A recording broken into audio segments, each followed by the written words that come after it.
नमस्कार दोस्तों, स्वागत है आप लोगों का अपने YouTube channel VNKD study portal पर। जैसा कि आप सभी जानते हैं, हम लोग CTET के एग्ज़ाम को ध्यान में रखते हुए NCERT का सीरीज स्टार्ट किए हैं। देखिए, हम लोग जो है क्लास 6 का हिस्ट्री कंप्लीट कर चुके हैं। आज जो हम लोग पढ़ेंगे यह देखिए क्लास 6 का यह पॉलिटी का 6वां अध्याय है। यदि आप लोग पीछे के वीडियो नहीं पढ़े हैं, पढ़ना चाहते हैं तो आप लोगों को वह सभी वीडियो चैनल के प्लेलिस्ट में मिल जाएगा, वहाँ से आप लोग जाकर देख लीजिएगा। तो चलिए हम लोग शुरू करते हैं। देखिए यहाँ पर सबसे पहले देखिए चैप्टर का जो नाम है वह नगर प्रशासन है। आज हम लोग नगर प्रशासन के बारे में पढ़ेंगे। एक गांव के मुकाबले शहर ज़्यादा बड़ा और अधिक फैला हुआ होता है। शहर की गलियां ज़्यादा चौड़ी होती हैं। यहाँ के बाज़ारों में ज़्यादा भीड़ भाड़ होती है। पानी और बिजली की सुविधाएं होती हैं। अस्पताल होते हैं। यहाँ बहुत ज़्यादा वाहन होते हैं और यातायात को नियंत्रित करना पड़ता है। क्या आपने कभी सोचा है कि यह सब इतने सुचारू रूप से कैसे चलता है? कौन सी संस्था इन सब के लिए जिम्मेदार होती है? कैसे निर्णय लिए जाते हैं? कैसी योजनाएं बनाई जाती हैं? कौन लोग हैं जो यह सारा काम करते हैं? आइए उत्तर ढूंढने की कोशिश करते हैं। जब हम लोग आगे बढ़ते हैं, देखिए इतवार की एक अलसाई हुई दोपहर थी जब माला और उसके साथी शंकर जहांगीर और रेहाना गली में क्रिकेट खेल रहे थे। शंकर ने बड़ा अच्छा ओवर फेंका था और रेहाना आउट होते होते बची थी। रेहाना के आउट न होने से शंकर हताश हो रहा था, इसलिए उसने इस उम्मीद से कि वह कैच आउट हो जाएगी एक शॉर्ट बॉल फेंक दी। हुआ उल्टा ही। रेहाना ने इतनी तेजी से बल्ला घुमाया कि गेंद ऊपर गई और गली की ट्यूबलाइट टूट गई। रेहाना चिल्लाई, अरे यह मैंने क्या कर दिया? तो शंकर तपाक से बोला, अरे हम यह नियम बनाना भूल गए थे कि अगर तुम्हारी गेंद से गली की ट्यूबलाइट टूट जाएगी तो तुम आउट मानी जाओगे। तीनों ने ही तब शंकर को विकेट की चिंता छोड़ने के लिए कहा, क्योंकि जो हुआ वे उस बारे में ज़्यादा चिंतित और परेशान हो रहे थे। पिछले हफ्ते उनसे निर्मला मौसी की खिड़की टूट गई थी, जिसको बदलने के लिए अपने जेब खर्च में से पैसे देने पड़े थे। क्या अब दोबारा जेब खर्च में से पैसे देने पड़ेंगे? और ये पैसे देंगे किसको? गली की ट्यूबलाइट बदलता कौन है? माला का घर सबसे पास था। चारों भागकर माला के घर गए और उसकी माँ को सब कुछ बता दिया। सारी बात सुनकर माला की माँ ने कहा कि उन्हें इस बारे में कुछ खास तो पता नहीं, बस यही मालूम है कि यह नगर निगम की जिम्मेदारी होती है। याद रखिएगा, किसकी जिम्मेदारी होती है? नगर निगम की जिम्मेदारी होती है। उन्होंने सुझाया, यास्मीन खाला से पूछना चाहिए, वे हाल ही में नगर निगम से सेवानिवृत्त हुई है। जाओ उनसे पूछ लो और माला तुम जल्दी घर वापस आना। आगे बढ़ते हैं हम लोग। यास्मीन खाला उसी गली में रहती थी और माला की माँ से उनकी बहुत अच्छी दोस्ती थी। चारों दौड़कर खाला के घर पहुँचे और जैसे ही उन्होंने दरवाज़ा खोला वे एक साथ पूरा किस्सा सुनाने लगे। उनका सवाल सुनकर यास्मीन खाला बड़े जोर से हंस पड़ी और बोली, कोई एक व्यक्ति नहीं है जिसको तुम पैसा दे सकते हो? यह बहुत बड़ी संस्था होती है जिसको नगर निगम कहते हैं। तो देखिए नगर निगम क्या होती है? बहुत बड़ी संस्था होती है। यह सड़कों पर रोशनी की व्यवस्था, कूड़ा इकट्ठा करने, पानी की सुविधा उपलब्ध कराने और सड़कों व बाजारों की सफाई का काम करती है। माला बोली, हाँ, मैंने नगर निगम के बारे में सुना है। मैंने शहर में बोर्ड देखे हैं जो नगर निगम द्वारा लोगों को मलेरिया के बारे में बताने के लिए लगाए जाते हैं। आगे देखते हैं हम लोग। खाला बोली, तुम बिल्कुल सही कह रही हो। नगर निगम का काम यह सुनिश्चित करना भी है कि शहर में बीमारियां न फैले। यह स्कूल स्थापित करता है और उन्हें चलाता है। शहर में दवाखाने और अस्पताल चलाता है। यह बाग बगीचों का रखरखाव भी करता है। उन्होंने आगे जोड़ा, हमारा पूरे शहर बहुत ही बड़ा शहर है और यहाँ नगर प्रशासन चलाने वाले संस्थान को नगर निगम कहते हैं। छोटे कस्बों में इसे नगर पालिका कहते हैं। तो देखिए बड़े जो जगह होते हैं उसको क्या कहा जाता है? नगर निगम, और छोटे कस्बों में इसे क्या कहा जाता है? नगर पालिका कहा जाता है। अब आइए हम लोग जानेंगे निगम, पार्षद एवं प्रशासनिक कर्मचारी। देखिए दोस्तों, यहाँ से सीटेट में बहुत बड़ा प्रश्न पूछा है, तो इसको आप लोग ध्यान से देखिए। यास्मीन खाला, मुझे बड़ी उत्सुकता हो रही है कि यह फैसला लेता कौन है कि पार्क कहाँ बनाया जाए। जब आप नगर निगम में काम करती थीं तो क्या ऐसे मजेदार निर्णय भी लेने पड़ते थे? रेहाना ने पूछा। खाला ने जवाब दिया, नहीं रेहाना, मैं तो निगम के लेखा विभाग यानी कि अकाउंट में थी, बस लोगों की मासिक तनख्वाह की पर्चियाँ बनाती थी। क्योंकि शहर का आकार बहुत बड़ा होता है, इसलिए नगर निगम को कई निर्णय लेने होते हैं। इसी तरह शहर को साफ रखने के लिए बहुत काम करना पड़ता है। ज़्यादातर निगम पार्षद ही यह निर्णय लेते हैं कि अस्पताल या पार्क कहाँ बनेगा। शहर को अलग अलग वार्डों में बांटा जाता है और हर वार्ड से एक पार्षद का चुनाव होता है। देखिए यह इंपॉर्टेंट है सीटेट के एग्जाम के लिए। तो यहाँ पर देखिए आप लोग लिखा है कि शहर को अलग अलग वार्डों में बांटा जाता है और हर वार्ड में से जो है एक पार्षद का चुनाव होता है। नगर निगम के कुछ निर्णय ऐसे होते हैं जो सारे शहर को प्रभावित करते हैं। ऐसे जटिल निर्णय पार्षदों के समूह द्वारा लिए जाते हैं। कुछ पार्षद मिलकर समितियां बनाते हैं जो विभिन्न मुद्दों पर विचार विमर्श करके निर्णय लेती है। उदाहरण स्वरूप एक बस स्टैंड को बेहतर बनाना है या किसी भीड़ भाड़ वाले बाजार का कचरा ज़्यादा नियमित रूप से साफ करना है या फिर शहर के मुख्य नाले की सफाई होनी है। पार्षदों की समितियां ही पानी, कचरा जमा करने और सड़कों पर रोशनी आदि की व्यवस्था करती है। जब एक वार्ड के अंदर की समस्या होती है तो वार्ड के लोग पार्षद से संपर्क कर सकते हैं। उदाहरण के लिए जैसे यहाँ पर दिया है कि अगर बिजली के खतरनाक तार लटक कर नीचे आ जाएं तो स्थानीय पार्षद बिजली विभाग के अधिकारियों से बात करने में मदद कर सकते हैं। जहाँ पार्षदों की समितियाँ एवं पार्षद विभिन्न मुद्दों पर निर्णय लेने का काम करते हैं, वही उन्हें लागू करने का काम यानी आयुक्त यानी कि कमिश्नर और प्रशासनिक कर्मचारी करते हैं। आयुक्त और प्रशासनिक कर्मचारियों की सरकार द्वारा नियुक्ति की जाती है जबकि पार्षद निर्वाचित होते हैं। याद रखिएगा, आयुक्त और प्रशासनिक कर्मचारियों की सरकार द्वारा नियुक्ति की जाती है जबकि पार्षद जो होते हैं निर्वाचित होते हैं। तो नगर निगम में ये निर्णय लिए कैसे जाते हैं, रेहाना ने पूछा। वह कभी सोचना बंद ही नहीं करती। बच्चों के सवालों से खुश होते हुए यास्मीन खाला ने जवाब दिया, सारे वार्डों के पार्षद मिलते हैं और सबकी सम्मिलित राय से एक बजट बनाया जाता है। उसी बजट के अनुसार पैसा खर्च किया जाता है। यहाँ पर देखिए आप लोग इसको भरिएगा, काफ़ी मजा आएगा। यहाँ पर देखिए रिक्त स्थानों की पूर्ति करना आप लोगों को, जैसे पंचायत के चुने हुए सदस्यों को क्या कहते हैं, शहर विभिन्न किसमें बटा होता था, आप लोग इसको बताइएगा और भरिएगा। आगे हम लोग देखते हैं, पार्षद यह प्रयास करते हैं कि उनके वार्ड की विशिष्ट जरूरतें परिषद के सामने रखी जा सकें, फिर ये निर्णय प्रशासनिक कर्मचारियों द्वारा क्रियान्वित किए जाते हैं। खाला बड़ी खुश थी क्योंकि किसी बड़े व्यक्ति ने तो आज तक उनके काम के बारे में पूछा नहीं था। बच्चों के सवालों ने उन्हें अपने अनुभव बांटने का एक मौका दिया था। आगे हम लोग बढ़ते हैं।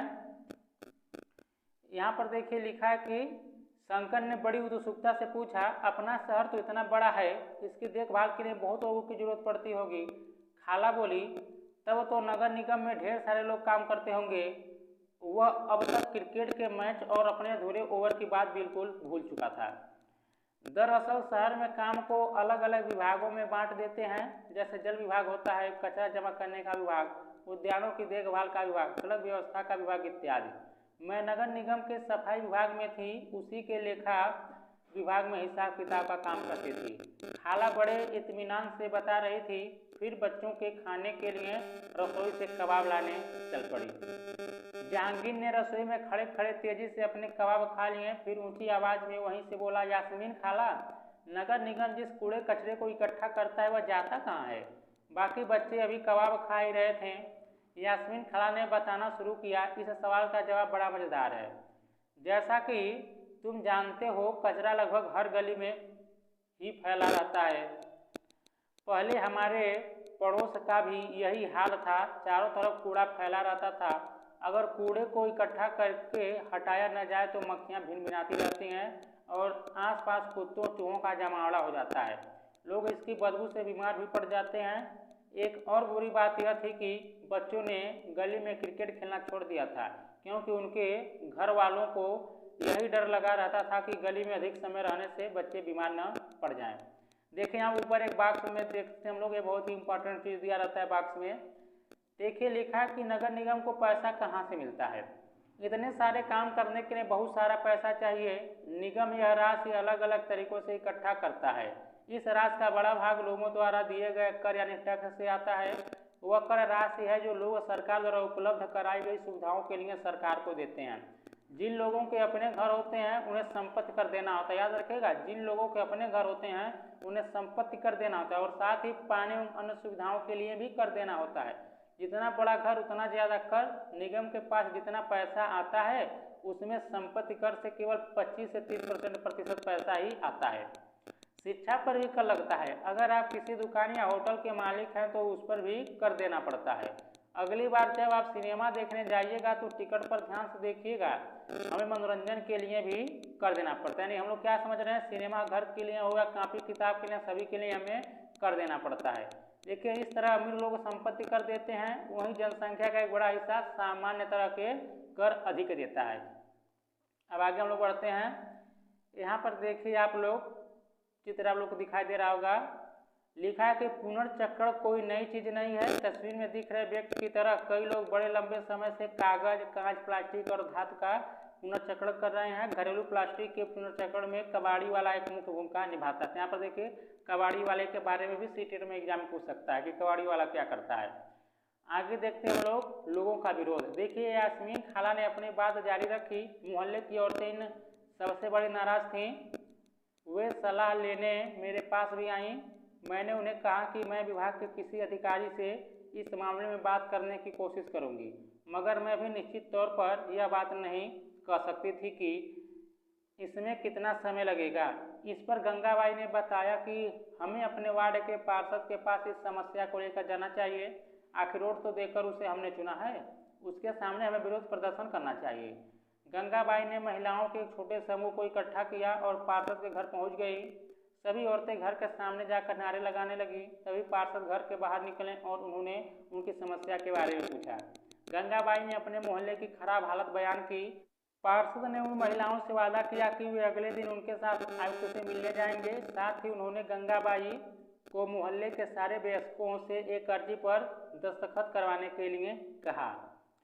अर्जी यह थी कि उनके मोहल्ले से कचरा उठाने की नियमित व्यवस्था की जाए। उन्होंने सुझाव दिया कि कल आयुक्त से मिलने जाते समय स्थानीय सफाई अभियंता यानी इंजीनियर को भी साथ ले जाना अच्छा रहेगा। इससे फायदा होगा क्योंकि सफाई अभियंता भी आयुक्त को बता सकेगा कि हालत कितनी खराब है। उस दिन पूरी शाम बच्चे घर घर का चक्कर लगाते रहे ताकि अर्जी पर ज़्यादा से ज़्यादा परिवारों के लोगों के दस्तखत लिए जा सकें। अगली सुबह बहुत बड़ी संख्या में महिलाएं पार्षद और सफाई अभियंता के साथ नगर निगम के दफ्तर गईं। आयुक्त पूरे समूह से मिले, पर वे बहाना बनाने लगे कि नगर निगम के पास पर्याप्त संख्या में ट्रक उपलब्ध नहीं है। गंगाबाई ने तपाक से कहा, लेकिन लगता है कि आपके पास अमीर इलाकों से कचरा उठाने के लिए पूरे ट्रक हैं। जहांगीर ने झट से कहा, इससे आयुक्त का तो मुंह ही बंद हो गया होगा, और नहीं तो क्या। उसने फौरन इंतजाम करने के लिए कहा। यास्मीन खाला ने बताया, गंगाबाई ने आयुक्त को चेतावनी दी कि अगर 2 दिन के अंदर काम नहीं हुआ तो नगर निगम के सामने बहुत बड़ी संख्या में महिलाएं धरने पर बैठ जाएंगी।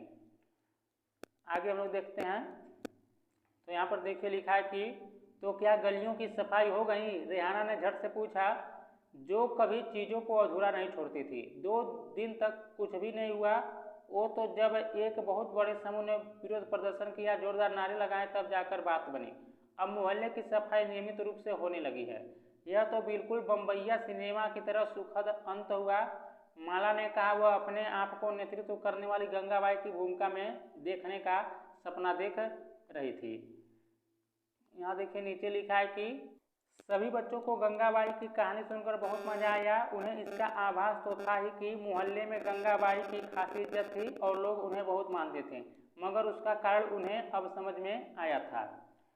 आगे हम लोग देखते हैं। देखिए सबसे पहले यहाँ पर हम लोग देख लेते हैं जो एक इम्पॉर्टेंट करके दिया है बॉक्स में, खाला के सेवानिवृत्त होने के बाद से क्या क्या बदला। देखिए यास्मीन खाला ने बच्चों को जो नहीं बताया वह यह है कि हाल के समय में पैसा बचाने के लिए कई नगर निगमों ने कचरा उठाने और उसे ठिकाने लगाने के लिए निजी ठेकेदार रख लिए हैं। इसको निजीकरण कहते हैं। देखिए निजीकरण के बारे में भी एग्जाम पूछ सकता है। इसका मतलब है कि जो काम पहले सरकारी कर्मचारी करते थे वे अब निजी कंपनियां करते हैं। निजी ठेकेदार जिन मजदूरों को कचरा जमा करने और उठाने के काम पर लगाते हैं उन्हें बहुत कम पैसा देते हैं। उन मजदूरों की नौकरी अस्थायी होती है। कचरा उठाने का काम काफ़ी खतरनाक भी होता है। अक्सर उनके पास अपनी सुरक्षा के साधन नहीं होते हैं। अगर काम करते हुए वे घायल हो जाएं तो उनकी देखभाल करने वाला कोई नहीं। आगे देखते हैं हम लोग। बच्चों ने खाला का शुक्रिया अदा किया और जाने के लिए उठ खड़े हुए। जाते जाते रेहाना ने कहा, खाला बस एक आखिरी सवाल है और है, घर पर अभी जो 2 कूड़ेदान हैं वो भी क्या गंगाबाई का सुझाव था? खाला हंसने लगी, बोली, अरे नहीं नहीं, यह तो नगर निगम ने ही सुझाव दिया था कि हम खाने पीने और गलने वाली चीज़ों को एक कूड़ेदान में डालें और प्लास्टिक कांच जैसी न गलने वाली चीज़ों को दूसरे कूड़ेदान में। जब हम अपने कचरे की छटाई कर देते हैं तो निगम वालों का काम थोड़ा आसान हो जाता है। बच्चों ने इतने सारे सवालों का जवाब देने के लिए खाला का फिर से शुक्रिया अदा किया और टहलते हुए गली की तरफ चल पड़े। बहुत देर हो चुकी थी और उन्हें जल्दी से जल्दी घर पहुंचना था। आज हमेशा के मुकाबले गली में अंधेरा थोड़ा ज़्यादा था। उन्होंने ऊपर देखा, फिर मुस्कुराते हुए एक दूसरे को देखा और वापस खाला के घर की तरफ दौड़ पड़े। यहाँ पर देखिए, यह बहुत ही इंपॉर्टेंट है, सीटेट में यहाँ से प्रश्न पूछा गया है, तो इसको देखिएगा आप बॉक्स वाला। देखिए 1994 में सूरत शहर में भयंकर प्लेग फैला था। याद रखिएगा, 1994 में सूरत शहर में भयंकर प्लेग फैला था। सूरत भारत के सबसे गंदे शहरों में एक था। लोग घरों का और होटलों का भी कूड़ा कचरा पास की नाली में या सड़क पर ही फेंक देते थे। इससे सफाई कर्मचारियों को कूड़ा कचरा उठाने तथा उसे ठिकाने लगाने में काफ़ी मुश्किल होती थी। ऊपर से नगर निगम अपना काम नियमित रूप से नहीं कर रही थी, जिससे स्थिति और भी बदतर हो गई थी। प्लेग देखिए कैसे फैलता है, उसके बारे में बताया है कि प्लेग हवा के जरिए फैलता है। जिन लोगों को प्लेग हो जाए उन्हें दूसरों से अलग रखना पड़ता है। सूरत में उस साल बहुत से लोगों ने अपनी जान गंवाई। करीब 3 लाख से अधिक लोगों को शहर छोड़ना पड़ा। प्लेग के डर ने यह अनिवार्य कर दिया कि नगर निगम मुस्तैदी से काम करे। सारे शहर की अच्छी तरह से सफाई हुई। आज की तारीख में चंडीगढ़ के बाद भारत के सबसे साफ शहरों में दूसरा स्थान सूरत का। याद रखिएगा, आज की तारीख में चंडीगढ़ के बाद भारत के सबसे साफ शहरों में दूसरा स्थान जो है सूरत का है। तो देखिए दोस्तों, चैप्टर खत्म हो चुका है। तो आज हम लोग नगर निगम के बारे में जाने हैं। यदि आप लोगों को यह वीडियो अच्छा लगा है तो प्लीज़ दोस्तों वीडियो को लाइक कीजिएगा, शेयर कीजिएगा और साथ ही चैनल को भी सब्सक्राइब कर लीजिएगा। मिलते हैं अगले अध्याय में, तब तक के लिए नमस्कार, जय हिंद, जय भारत।